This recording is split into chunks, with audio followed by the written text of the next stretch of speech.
Hey guys, so this is a part 2 to my previous video discussing the best and worst eras of some girl groups. I'm not gonna repeat myself too much since I already explained everything the last time, so let's just get into it.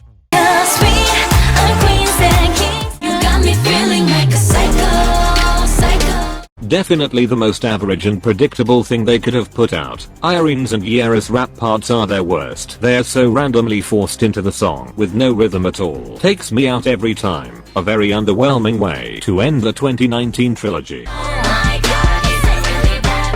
My favorite thing about Red Velvet is when they combine the two concepts and we get bops like this. So fun and campy. And that bridge was chef's kiss. It was between this and Automatic, but ultimately, really Bad Boy got me into Red Velvet, and it's one of the most original songs I ever heard.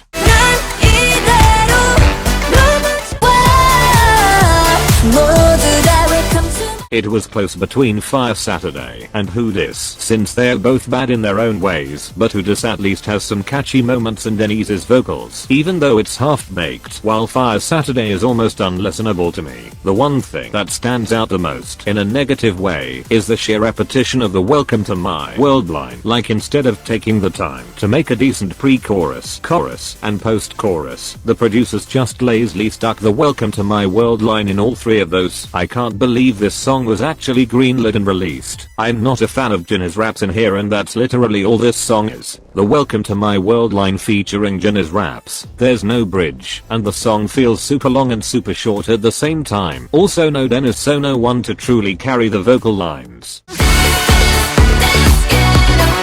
Let's talk about one of the best releases of last year. The chorus is just amazing. So catchy and sort of nostalgic, and this song perfectly embodies their concept in my opinion. I wish we get more songs like this from them in the future.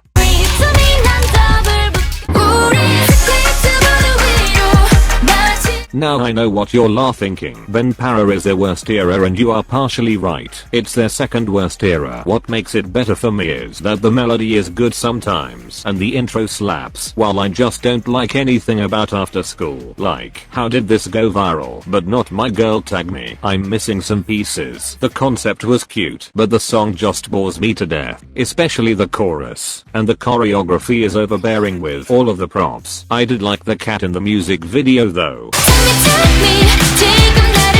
Best debut of 2020, their superior era obviously. The playful energy of the song with such a fun creative choreo equals me being obsessed. Perhaps it was a mistake to debut with such a high standard, cause it's unlikely they'll ever top it. I still had my hopes though, but then Para confirmed my fears. Take me back to this. Are you ready for a love like this? Are you ready for a love like this? Yeah, this was not good. Every time they have a comeback the quality notches down a bit, and Yummy Yummy Love definitely suffered from it. My problem is that the song is just kinda boring. The hook that's supposed to grab your attention was meh, and the only redeemable part was the feature. Natasha really blended well with the group and her verse was my favorite. I'm not even gonna touch on the abandoned factory that was this music video. I don't expect anything from their company at this point. Anyway, this was a miss.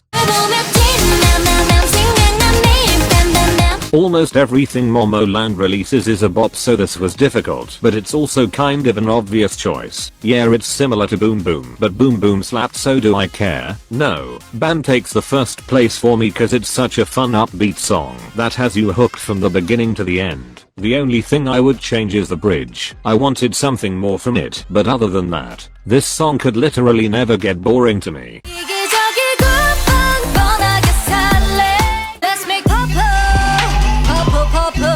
Possibly the most annoying chorus of 2021. I just don't understand how we got here. The verses start off with this super basic melody, but then the pre-chorus almost sounds promising, like it's leading up to something good, and then we are bombarded by the Let's Make Purple line. Just so repetitive for no reason. It was a tragic era for all of us. Now let me pick up, it was very close between this and Bad Girl, but I just can't deny the grip this song had on me when it was released. I literally listened to it like 30 times a day. The intro draws you in immediately, and the choreo is iconic. The music video is giving low budget, but we can get over it cause everything else slapped. So out to you.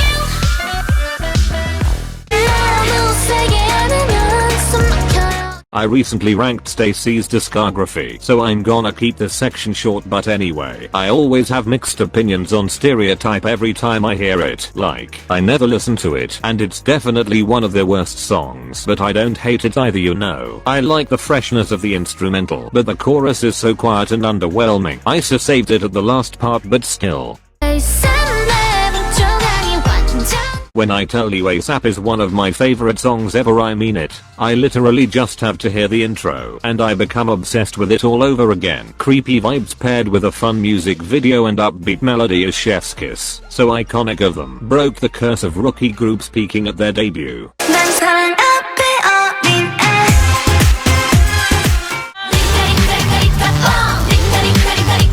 I just wanna know what happened. They were literally on their way out of New Goodem, and then they drop Rika Rika. Offensive both literally and figuratively. There is almost nothing redeemable about this song. I'm actively trying to forget it actually. The pre-chorus was the only listenable part. Even if you take out the low budget and the CA, it's still just an underwhelming song and such a stain on their perfect discography. It was so hard to choose the best one cause as I said, they've been slaying since debut, but I landed on some. It starts off as this very cute bubbly song and goes into a hard chorus drop which was so iconic for that time. I love the music video and their vocals are moi.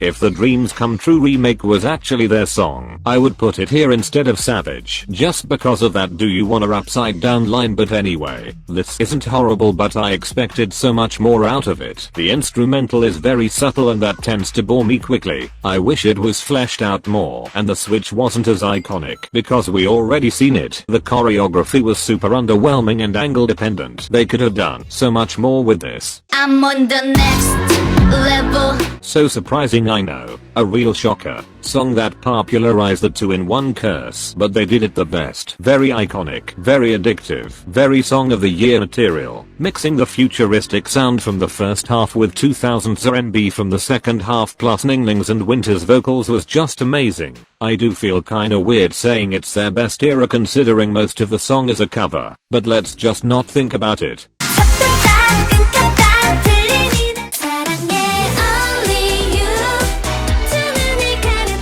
This is not horrible or anything, just kinda disappointing to get this after bops like Bayang and a bit Bye. Not into songs like this in general, so that doesn't help either. This was their last comeback and it's been over a year. Time for a prayer circle.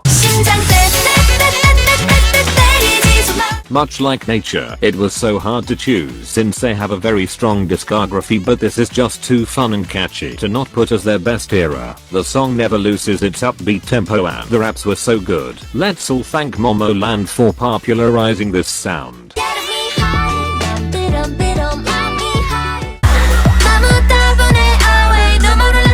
I do like this song, but I got bored of it fairly quickly. It's more on the basic side, and not really what I expected from her. It just sort of washes away her concept into more of a pedestrian sound. youha's synth pop sound is something that I always liked about her music, and a bit tipsy as my dream song. Like, it is so amazing. No stale parts whatsoever. This was so fun to do, and also a great way of revisiting some of these bops. Feel free to share your thoughts below, and thank you for watching. Bye.